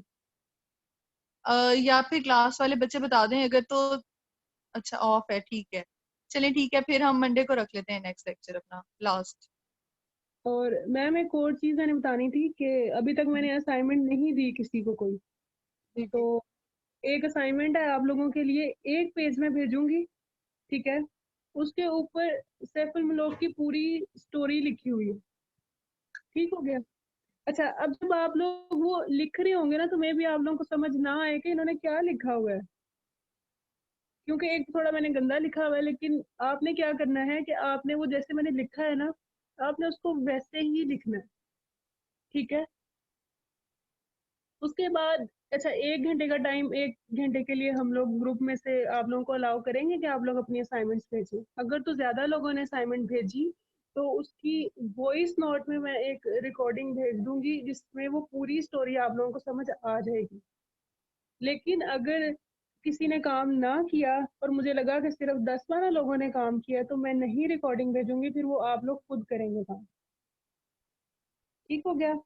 अच्छा, रात 8 से 9 बजे तक वो ग्रुप का लिंक ओपन करेंगे तो आप लोगों ने असाइनमेंट्स भेजनी है अपनी। सिर्फ एक पेज है, वो मैं आपको भेजूंगी तो आपने उसको लिख के तो आप लोगों ने सबमिट कराना है। सिर्फ एक पेज है, वो मैं आपको भेजूंगी, आपने उसी को लिख के सबमिट कराना है। हाँ आज ही, ठीक हो गया? चलें जी, that's it from my side. Saiful Thank you Malhotra. very much. Thank you so much, ma'am, for your all kind efforts and your time and your energy which you are spending on us. And thank you, class. See you on Monday, 10 a.m. in the morning. Okay, thank you, Khuda Hafiz.